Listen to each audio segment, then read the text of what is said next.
Cátedra Médica. Hoy hemos estado conversando con la doctora Cindy Jiménez, hablando sobre cáncer de mama. Y antes de irnos a la pausa, recibíamos algunas llamadas y quedaban pendientes unas inquietudes. El tema de la lactancia materna, doctora, ¿tiene algún beneficio la mujer que lacta frente al cáncer de mama?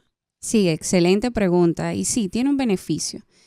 Se considera que las glándulas mamarias completan su ciclo de desarrollo cuando una mujer queda embarazada, da a luz y amamanta. Y la lactancia se considera incluso un factor de reducción de riesgo. Dentro de esos factores, no había mencionado, y es muy importante hacerlo, que el no tener hijos se considera un factor de riesgo para cáncer de mama. Sí, doctora. El tener hijos luego de los 35 años se considera un factor de riesgo para cáncer de mama. Y la lactancia se considera un factor de reducción de riesgo para cáncer de mama porque digamos que allí las glándulas mamarias completan su ciclo o su desarrollo. Excelente este aporte, doctora, para la gente que nos escucha. Entonces, otra de nuestras oyentes preguntaba el tema del desodorante. Ella dice que utilizaba un desodorante que le alteraba las axilas, que optó por utilizar bicarbonato, pero ella necesita orientación con relación a esto porque le han dicho que esto le puede causar daño. Entonces, vamos a ver. Bueno, sin ánimos de inmiscuirme en un tema dermatológico que probablemente sea lo que le ocurre a la radioescucha que llamó. Realmente no hay ensayos prospectivos, aleatorizados, que son esos ensayos clínicos que nos dan respuestas a las inquietudes a nosotros, a los médicos y a los médicos oncólogos en mi caso, que relacionen el uso de desodorante con cáncer de mama. Si al usar un desodorante o algún producto de la piel tienes algún tipo de reacción, mi recomendación es que visites a los expertos en piel, que son los dermatólogos. Esto es muy importante, doctora, porque hay gente que asocia el tema del uso de desodorantes con el cáncer de mama. Ya ha dicho la doctora, no hay una asociación comprobada. No hay evidencia científica. Exacto. Doctora, usted en algún momento, decía de uno de los factores no modificables, la edad. Sí. ¿Qué está pasando con las mujeres dominicanas? Que algunas evidencias dicen que el promedio de edad de aparición del cáncer de mama en las mujeres dominicanas es menor que el promedio de edad de las mujeres de otras latitudes. Así es. Bien, para responder esa pregunta con base científica tendríamos que hacer un estudio que busque dar esa respuesta. Pero como usted bien menciona, es cierto, diferentes, incluso en mi tesis de posgrado, en esos buscando hallazgos de manera retrospectiva, nos dimos cuenta que sí, que la edad de diagnóstico, aunque el cáncer de mama, el estadio que yo estaba buscando eran las pacientes metastásicas, incluso en ellas la edad de diagnóstico era mucho más temprano. ¿El por qué? Bueno, a ciencia cierta no podría decirle, pero si relacionamos todo lo que he dicho con esa pregunta, hay mucha obesidad, hay muchos hábitos tóxicos, hay mucho tabaquismo, hay mucho alcohol, hay poca actividad física regular. Y también hay un uso, no me atrevo a decir indiscriminado, pero sí hay un uso bastante frecuente de terapias hormonales, ya sea anticonceptivos orales en las mujeres con edad fértil que no desean tener hijos, pero sí se someten a prácticas sexuales, quizás de manera descuidada, y en aquellas mujeres que también son posmenopáusicas y utilizan terapia de reemplazo hormonal para combatir lo que serían los síntomas asociados a la menopausia. Entonces hay varias cosas que podrían tener relación con eso. O sea, doctora, que nos estamos jugando varios numeritos porque si tomamos en cuenta todo lo que usted ha mencionado, hay una sociedad que es más obesa, más sedentaria, mujeres que cada día retrasan más el tema de tener hijos, mujeres que no quieren lactar. Entonces ahí ya hay varios factores que pueden ponernos en mayor riesgo. Sí, a eso le sumamos el desconocimiento que solemos tener de nuestra historia familiar patológica, porque a veces desconocemos qué le pasó a nuestras abuelas, a nuestros abuelos, a nuestros tíos, a nuestras tías, incluso a nuestros padres. Quizás también algún tipo de alteración genética hereditaria que desconocemos. Entonces, sin duda alguna, sí, estamos jugando muchos números para sacarnos ese palé.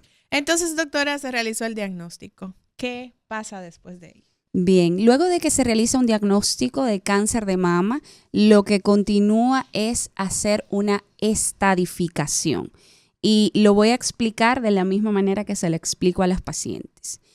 El cáncer de mama lo podemos estadificar o estadiar en 4. O sea, estadio 1 y 2 suelen ser estadios tempranos de la enfermedad.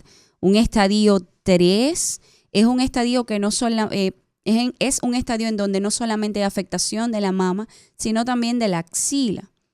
Y un estadio 4 es cuando ya el tumor sale de su sitio primario, en este caso de la mama, y se va a otros lugares. Los lugares donde mayor frecuencia suele metastatizar el cáncer de mama es hueso, hígado y pulmón. Entonces, las pacientes lo maldenominan grado. Tengo mi tumor en un grado 2, pero es por el reporte de histopatología que ellos ven. Y grado 2 es algo que le concierne al patólogo y al oncólogo. A usted lo que le interesa saber es en qué estadio está su enfermedad.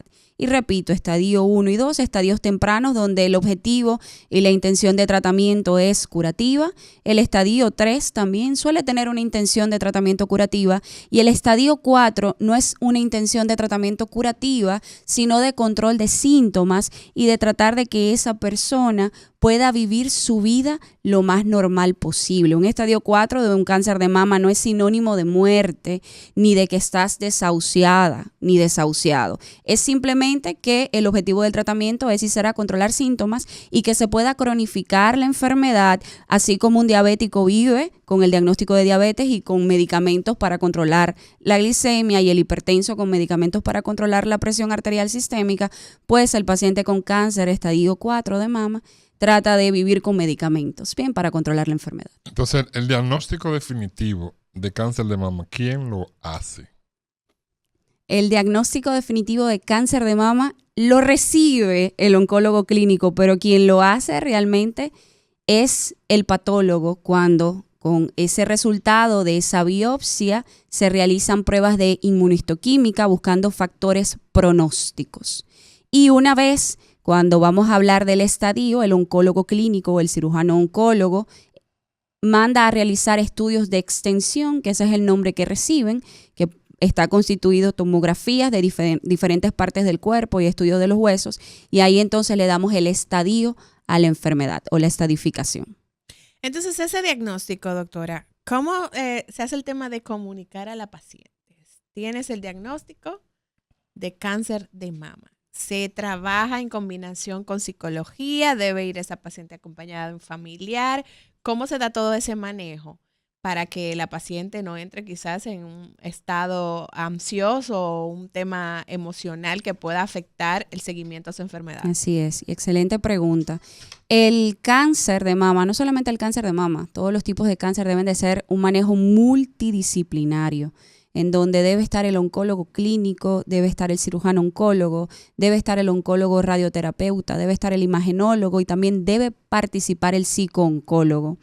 En el Instituto de Oncología Dr. Heriberto Peter, así como en otros centros oncológicos del país, se cuenta con psicooncólogos que ayudan a dar ese soporte emocional a la paciente para enfrentar su diagnóstico. Pero generalmente quien da el diagnóstico de cáncer es el oncólogo clínico, que es el que recibe la biopsia, la inmunohistoquímica y los estudios solicitados y le comunica a la paciente. Lo que solemos hacer es que le damos el diagnóstico con la mayor altura, con la mayor empatía posible, con el humanismo posible, y referimos al departamento de psicooncología para que ellos nos acompañen en el seguimiento y en el soporte emocional necesario.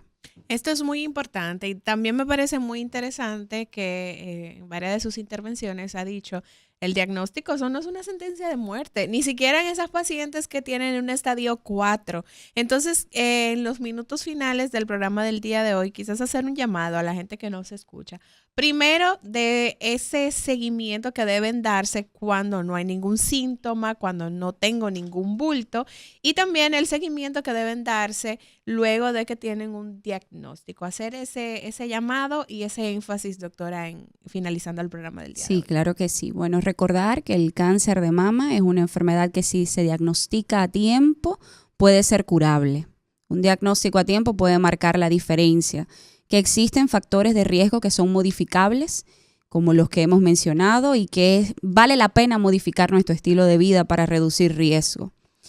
Que debemos someternos a pruebas de detección temprana, pruebas de screening o despistaje, y que en nuestro medio, en el país, se realiza a partir de los 40 años de edad un perfil mamario, mamografía, sonomamografía.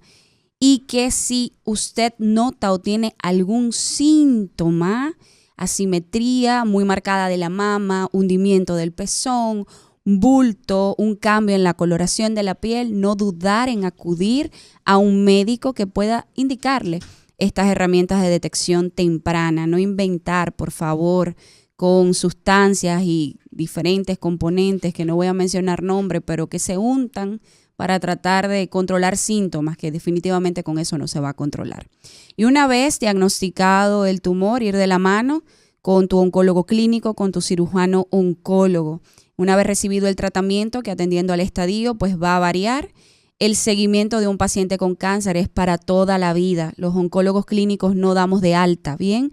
Siempre, mientras haya vida, el oncólogo clínico va a ser tu amigo que va a estar ahí contigo, vigilando cualquier síntoma que pueda sugerir que quizás el tumor pudo haber regresado. Así que volvemos nuevamente a la detección temprana. Excelente. Yo creo que hoy hemos entregado un programa muy Ya interesante. se acabó el programa. Pero Sí, doctor. Pasó rápido el tiempo porque las informaciones que se han manejado aquí han sido informaciones de verdad muy interesantes, muy oportunas. Sé que la gente que nos ha escuchado en el día de hoy, pues se ha quedado con esta información y le va a sacar provecho a la intervención de la doctora Cindy Jiménez en el programa del día de hoy. Agradecidos, doctora, de que nos haya acompañado Muchas en el gracias programa. Y antes de irnos, recordarle a la gente que la doctora tiene su consulta privada en la Red Oncológica Dominicana Integral RODI. Está por allí los jueves a partir de las 2 de la tarde y usted puede hacer su cita al 829-981-3170. No tiene que ser una paciente oncológica. Aproveche que estamos en este mes en el que todo el mundo se acuerda